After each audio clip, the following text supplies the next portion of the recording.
This video, we're going to talk about the integration of cosine x, cosine squared of x, cosine cube of x, and cosine fourth of x. And basically, once you get these concepts, then you could apply these concepts to, cosine seventh of x, etc. So the integral of cosine of x, we just said, is just sine of x plus c. Now the integral of cosine squared of x dx. Remember we said whenever we have, in terms of cosine and sine, whenever we have some sort of square term, we're going to use our double angle formulas. Right? So this integral, maybe I shouldn't write an equal sign here, but this integral is given by 1 plus cosine 2x over 2 dx. Right? And all I'm using here is my double angle formula. Now I could also rewrite this as 1/2. I have a 1/2 here, so I'm going to factor it out. So this is 1/2 plus 1/2 cosine 2x dx. Yes, so this becomes a simple integration where this is 1/2 x plus, well, I have a cosine 2x here. The integral of cosine is just sine of x. So this is sine of 2x. I have a 1/2 here initially, but because I have a 2 here, I have to multiply this by a 1/2 also plus c. All right.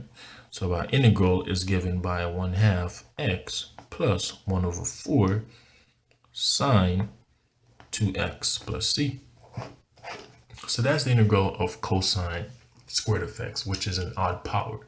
So we're going to keep this odd power in mind whenever we get to another, even power, I'm sorry about that, even power whenever we get to, an even higher number of, these functions that are even numbers, right? So what about the integral of cosine cube of x? Well, cosine cube of x dx.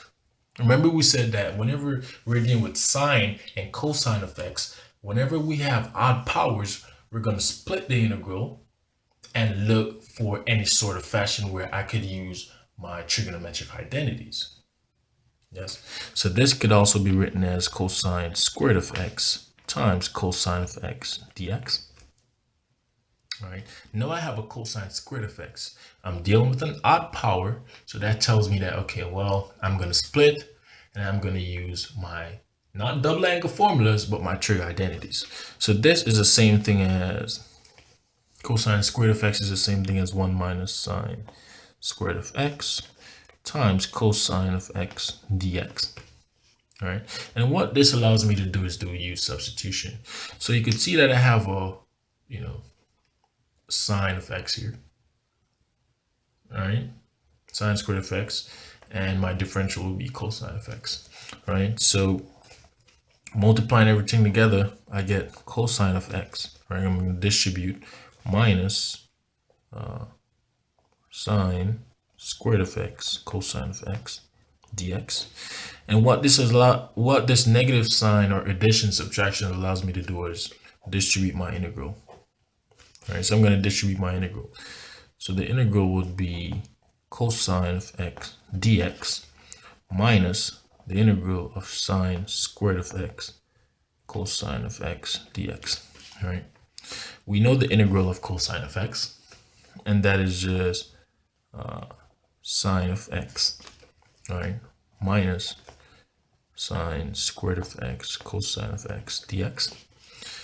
Again, this allows me to do u substitution, so therefore my u is sine of x, right, because I have a cosine of x here. I can't do it the other way. I can't say u is cosine of x. Well, I have a sine squared of x here, so that doesn't work. So if my u is cosine of x, then my du, well, if my u is sine of x, then my du is just cosine of x dx, right, which is exactly what I have here. So my integral is given by sine of x minus, well, du takes care of cosine of x dx, right? And I used cosine of x as my u, so this is u squared, right? Taking the integral of this is just sine of x minus, well, the integral of u squared is just u cubed over 3, but I could factor out that 1/3 here. So that would be negative 1/3 u cubed plus c. All right. So let me squeeze the answer here. So just plugging everything back for you. My integral is given by sine of x minus 1/3. My u was sine of x. So this is sine cubed of x plus c. And that will be my integral for cosine cube of x. So now let's look at cosine to the 4th of x dx. What would be the integration? Well, again, remember we said in terms of sine and cosine, whenever we have even powers, we're going to try to use some sort of double angle. So this is the same thing as cosine squared of x squared dx. And anytime I have a sine to the 4th x or sine, to the 8th x, cosine to the 8th x, I'm gonna rewrite in such a fashion that I have some sort of squared term to raise to a power that will give me my original integration or my original integral. So this is what I do. I write cosine squared of x and I squared it because I know that I could do something with this cosine squared of x here. All right. I could do something with this cosine squared of x here. And to illustrate my point before I continue, well, if this was cosine to the 8th of x dx, well, again, an even power, what I'm going to do, I'm going to rewrite this as cosine squared of x, right? Well, 2 times 4 will give me 8 dx. And again, this will give me some sort of way in which I could use my my double angle formula. The problem is we got to factor out this and multiply 4 times. All right. So this is, going back to our integral, this is cosine squared of x squared. So now this gives me an opportunity where I could rewrite this and use my double angle formulas. So this is 1 plus cosine of 2x over 2 times 1 plus cosine of 2x over 2 dx. Right.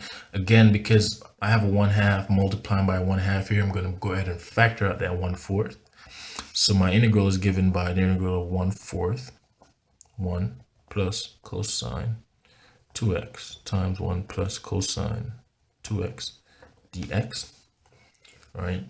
So now I'm going to FOIL this back in. So this is the integration of 1/4, 1 plus 2 cosine 2x plus cosine squared of 2x dx. Yes. All I did was just factor those out. So now that I have my stuff in this fashion, I'm going to distribute my integration sign because we're adding. So this is 1/4 times the integral of 1 dx plus 2 cosine of 2x dx. I have a 1/4 here, which distributes to the whole thing. So this is 1/4 plus 1/4 times the integral of cosine squared of 2x dx. All right, we know the integral of 1, right? So the integration is given by 1/4 x, right? Plus, again, I could factor out this 2 here, but these will cancel this. So this is a 1, this is a 2. So I have a 1/2 times the integral of cosine of 2x dx plus 1/4 times the integral of cosine squared of 2x dx. All right. So my integral is given by 1/4 x plus 1. Okay. Well, let's see. I have a 1/2 originally. The integral of cosine of 2x is just sine of 2x. All right, but because I have a 2 here, I have to multiply by 1/2. So this is given by 1/2 times 1/2, my original 1/2 times a 1/2 from the integral. All right, plus 1/4 times, well, I have a cosine squared of x here, squared of 2x. But what we said about even functions, I could use my double angle formulas. But this is cosine of 2x, so be careful. So this is 1 plus cosine, not 2x, because these 2's are being multiplied since it's squared. So this is cosine of 4x over 2 dx. All right.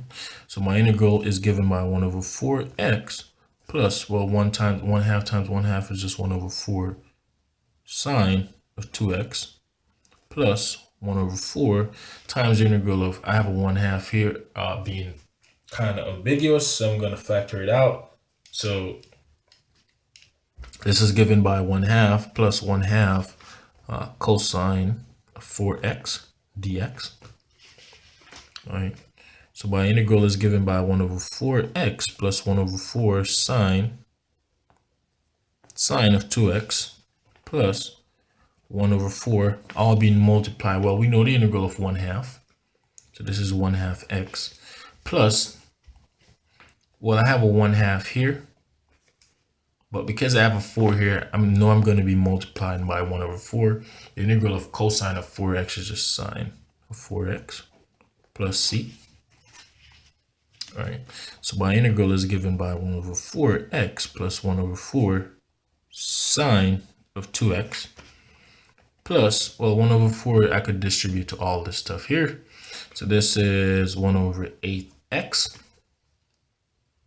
right? And then, well, okay, well, I have 2 times 4, which is 8. Well, 4 times 8 is just 32, so this is 1 over 32. This is a plus 1 over 32 sine of 4x plus c. And guys, in calculus, you could simplify, but try not to simplify too much. Sometimes you simplify and make errors. And a lot of teachers will tell you this answer is fine. Now, if you want to go ahead and combine your 1/4 x plus 1/2 x, okay, that's fine, but it's not needed.